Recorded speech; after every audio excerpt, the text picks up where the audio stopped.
정치톡 시작합니다. 두 아이의 아버지죠. 해양수산부 산하 공무원인 40대인 이모 씨가 북한군에 의해서 총살되고 화형을 당할 때 문재인 대통령은 어디에서 무엇을 하고 어떤 지시를 내렸는가가 속속 드러나고 있습니다. 한마디로 국군 통수권자인 대통령이 국민이 적에게 총을 맞고 불에 타는데 이를 방치하고 또 다른 행사에 가서 아카펠라 공연을 즐긴 사실이 드러났습니다. 정리를 해보면요. 이 씨가 실종된 것은 지난 21일, 그 다음 날인 지난 22일 오후 3시쯤 우리 국군은 이 씨가 북한군과 접촉했다, 북한 쪽에서 북한군에게 발각됐다는 사실을 알게 됩니다. 그로부터 3시간 뒤인 6시 반쯤에 문재인 대통령에게 이 사실을 서면 보고합니다.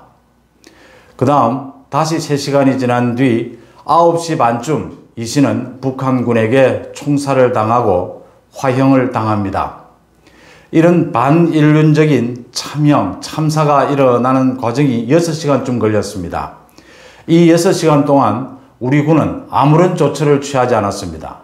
특히 대통령은 6시 반에 서면 보고를 받은 이후 이 씨가 총살을 당하기까지 3시간 동안 아무런 지시도 내리지 않은 것이 드러났습니다.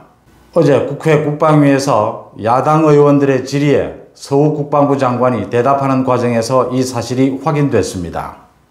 우리 국민이 북한군에 의해서 억류되고 있고 위험한 처지에 처해 있는데도 이를 구출할 어떠한 노력도 하지 않았습니다.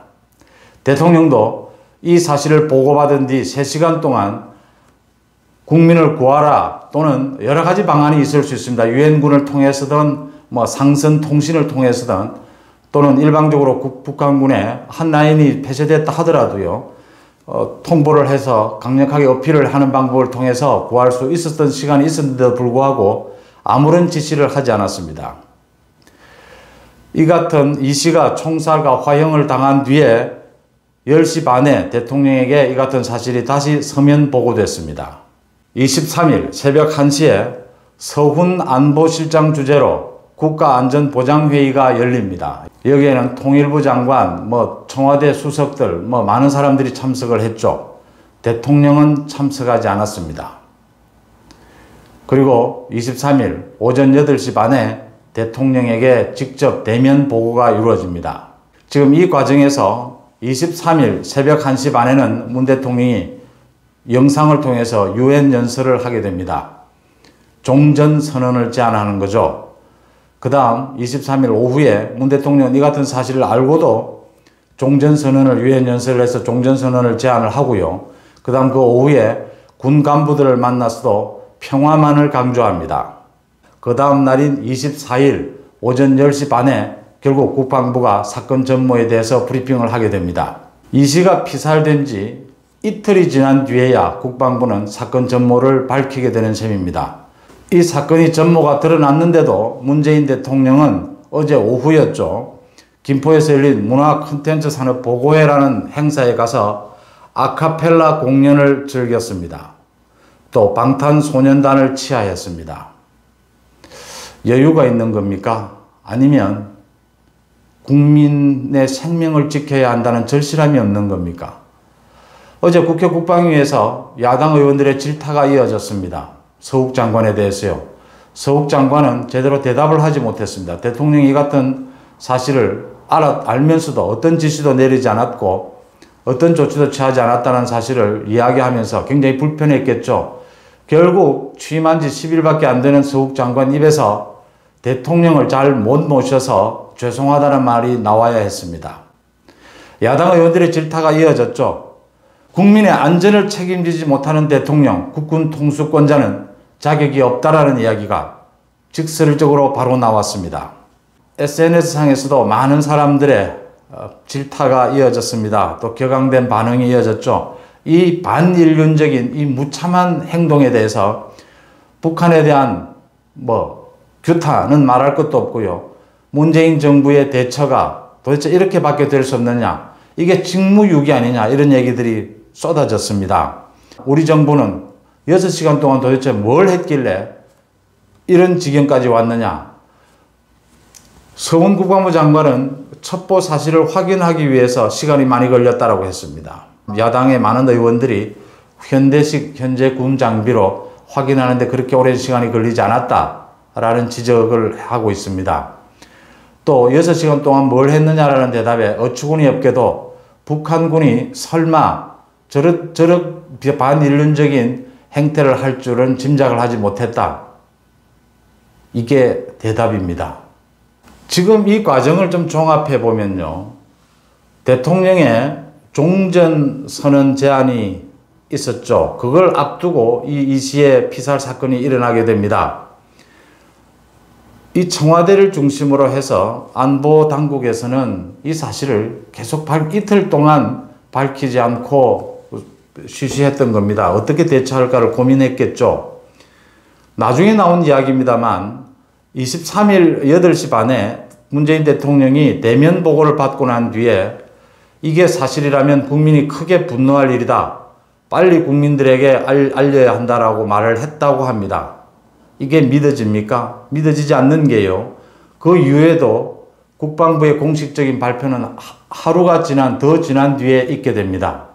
대통령이 국민의 분노를 정말 알았다면 그 이후의 행동을 그렇게 했을까 의심되는 부분들이 한두 분이 아닙니다. 국방부는 당장 어제 발표를 하면서 이 씨가 월북했을 가능성을 제기했습니다. 이 씨의 월북 가능성의 증거로 이 씨가 신발을 벗어나왔던 점, 또 구명조끼를 입고 있었던 점, 또 2천만 원대의 빚에 시달렸다는 점, 이런 것들을 제시를 했습니다. 그러자 제 말보다 SNS에서 나오는 비아냥을 소개하겠습니다. 2천만 원 빚 있으면 월북해야 하나?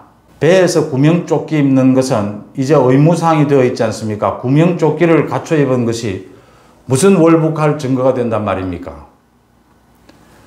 월북으로 몰아가고 있다는 의혹을 지울 수가 없습니다. 월북하다가 사살됐다는 걸로 하고 유야무야 이 발표도 늦춘 이유가 가능하면 늦게라도 아니면 묻고 넘어가자라는 식이었는지도 모릅니다. 이 월북에 대해서 피살된 이 씨의 가족들이나 동료들은 한사코 억울해하고 있습니다. 도대체 월북해야 될 이유가 없다. 공무원이고 두 자녀를 둔 가장이고 또 40대로서 열심히 살고 있는 이 사람이 무엇 때문에 월북을 해야 되겠느냐 이런 얘기가 나왔습니다. 만약 이 씨가 월북이라 하더라도 월북을 하려 했다면 우리 국민이 아닙니까? 우리 국민의 생명, 월북을 하려 했으면 생명이 어떻게 돼도 상관이 없다는 얘기입니까? 이 앞뒤 말이 안 되는 비상식적인 얘기들입니다. 지금 계속해서 드러나고 있는 이 사실들이 이 정확한 팩트인지도 앞으로 또 여러 가지 검증이 필요한 부분입니다. 대통령의 일정을 비롯해서 대통령이 한 말, 지시사항 모든 것이 다시 한 번 더 확인해야 될 부분들이 상당히 많습니다.